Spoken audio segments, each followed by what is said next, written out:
What are you, hold on. What are you doing to help your child that's 3 months old by smoking marijuana? Because if you go try to get a job and you test positive, you can't get a job. How's that going to help your daughter? So you are making mistakes. You're making ridiculous choices. You can go to prison in your case. 23 DCCR 0319 on Lupe Gomez. I've got Mr. Nichols here for the state. Mr. Radford is here. Sir, you, Lupe Gomez.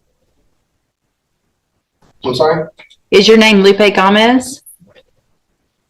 I'm the non-quoted What? third-party intervener, cross-plaintiff, superior lien holder, to appear by special restricted visitation and not by general appearance. Can you do this? Can you come around and have them so I can see better? You want us all to bench up? Yeah, y'all can all come up here. Okay. So I have a couple questions. No, well, hold on. You don't get to ask questions. I'm going to ask the questions. Mr. Gomez. This can happen until all parties are identified into the record. All right. So, Mr. Tell me again who you are. Who are you saying I'm you a are? non-corporate third-party intervener, here by special restricted visitation and not by general appearance, under duress by the means of threat, coercion, and kidnapping. Okay. Have you ever been known by the name of, in the past, Lupe Gomez? Will you state your name for the record, please? And will you order the prosecutor to state his name for the record? And do either one of you have a claim against me? We do have a claim against you. My name is Raquel West. I'm the judge of the 252nd District Court. This is Mr. Luke Nichols. He's one of the assistant district attorneys in my court. Mr. Radford is here representing you. Okay. There's an indictment. There's a motion to quash. Mr. Radford has filed that we're here for today. I'm going to take judicial notice of the court's file, which includes numerous documents, including a indictment, the probable cause affidavit, other identifying information that does identify you as Mr. Lupe Gomez. And I'm going to make the finding at this time that you are, for purposes of this hearing, Lupe Florencio Gomez. And we're going to go forward with the motion to quash. Mr. What's a motion to suppress it? Motion to suppress. I'm sorry. Let me get that pulled up. I have a motion to quash as well, correct? Yeah, you do.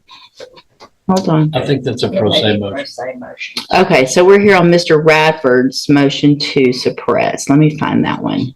It's okay. I'm looking. Well, while you're doing that. Nope, stop talking. Onto the record. Stop talking. Your foreign agents and registration statement. No, what? Are you refusing to do so? I am. Okay. Here we go. All right, so Mr. Radford filed, it's entitled Motion to Quash and or Suppress Evidence. Oh, okay. And that's why I was confused because it just showed the first part. And 23 DCCR 0319, this was filed April 29th of 2024. And Mr. Nichols, you may call your first witness with regard to the suppression. State Calls Officer Chad Morrison. Would you please call the name?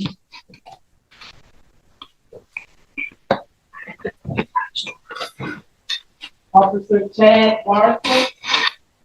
No response, Your Honor. All right, Mr. Nichols. Your Honor, I have no other witnesses in this time for this hearing. The state rests. May I make a statement on the record? Yes, you may. Your Honor, I was in contact with Officer Morrison last week. He is formerly of Port Arthur Police Department. He now is with a different agency in the greater Houston area.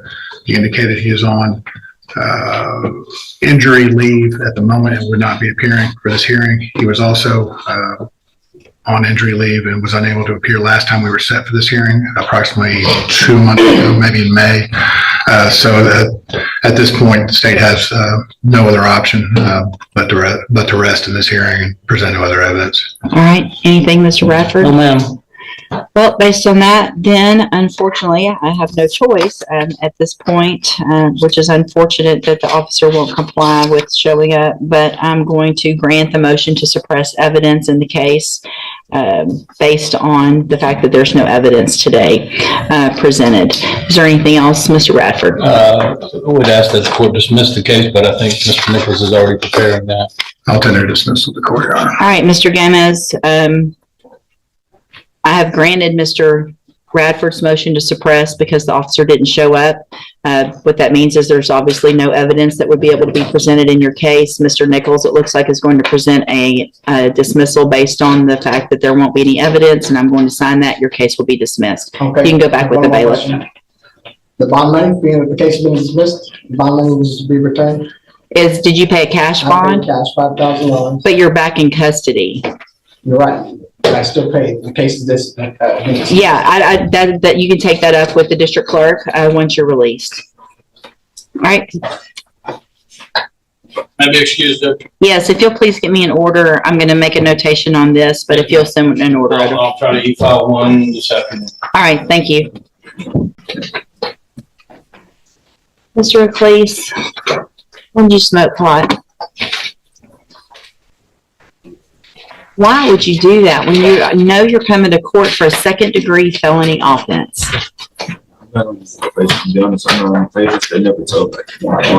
It's common sense that you're on bond for a felony and you're coming to felony court. No one should have to tell you to follow the law, right?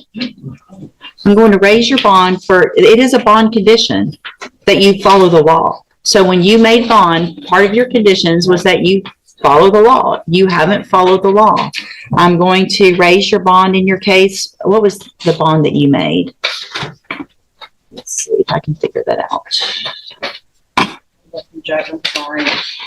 How old are you? 27. Yeah. I never been in those states since I quit this. I paid all the time, came to court on time. Are you working? I'm just lost my job recently for transportation. What I'm saying, I have a newborn, man. My daughter's 3 months. I'm trying my best. You're trying how are you hold on. What are you doing to help your child that's 3 months old by smoking marijuana? Because if you go try to get a job and you test positive, you can't get a job. How's that going to help your daughter? So you are making mistakes. You're making ridiculous choices. You can go to prison in your case. Don't talk over me. You can go to prison for up to 20 years in this case. And to take a chance while you're out on bond, when you should be trying to get a job, and instead you're out smoking pot, you're not taking care of your daughter. Am I correct?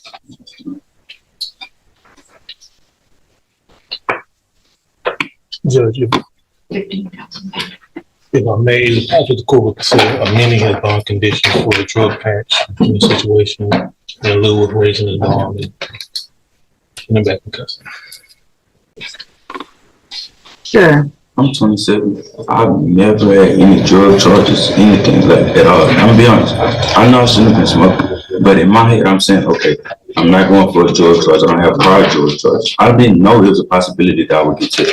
It's not a problem for me to start smoking. It's not. I could have a tattoo. The bond's been paid on time. I'm not a bad person. Okay. I just thought, okay, you're not. Here's the thing. If you can take care of all those things, then you can also hire a lawyer. I'm just stop working. I could have a tattoo on the side. I just stop working. Just stop. Let's say my daughter's 3 months. I was working exactly certified surveyor. So, but there's other companies out there that you could be looking to get a job, and they're not going to take you if you're testing positive. So I'm not saying you're a bad person. Most of the people here that are in front of me aren't bad people. They're people who are making very bad choices, which is what you've done, right? Probably on more than one occasion. So if you don't have a problem doing that, I mean, we've got a couple of things going on here. Number one, if you were working for Zachary, I'm not real sure why I appointed you an attorney back when. Okay. So you should already, if you have all those certifications, there are other companies out there. You don't have criminal history right now. You should be able to get a job. He is already a felon. Robbery. I'd like to point out to the court, when he was on probation for that robbery, one of the allegations on his motion to revoke, for which he was revoked and given 10 years, was 2 positive samples, one for tetrahydrocannabinol and all the other for barbiturates. So he at least has some problems with drugs. July 16.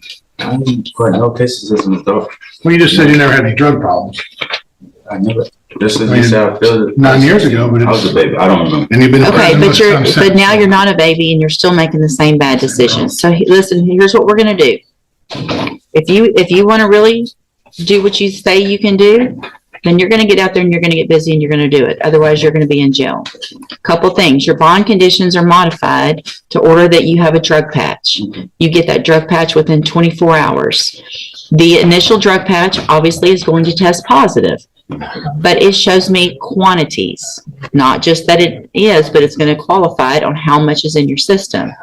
Every drug patch, you get it changed every 2 weeks. If you miss one, if you test positive, obviously, then you're going to have a warrant for your arrest and you're going to go back to jail. Do you understand? If that amount is not going down, you will be back in custody. In addition, you will go find a job. You will prove to me that you are doing that. You need to apply for at least 3 jobs a week. You need to be applying for 20 jobs a week. If you really want to take care of yourself and your child, then you should be out there hitting the pavement every single day, finding a job. Clean up, test negative, go get a job if you have these certifications. Prove that you're not still 16 and making those stupid decisions. All right? I'm going to reset your case. You need to stay in touch with Mr. Lewis. I want proof by tomorrow that you have the drug patch. Mr. Lewis, your bondsman can let you know where you can go get that on. So call the bondsman today when I leave here? As soon as you leave here, call the bondsman. Actually, before you leave, the probation officer has a list of places that has it. She's going to give it to you right there at that desk. She'll give you a list. You need to go get that on. You need to get a job, start making some money, and potentially be hiring your own attorney. Right now, Mr. Lewis is going to remain your attorney, but I want you to be working on all of those things. Take care of your business. All right? Thank you so All much. right. This is your only chance on this kind of stuff. Okay, you're free to go. Thank you, Judge.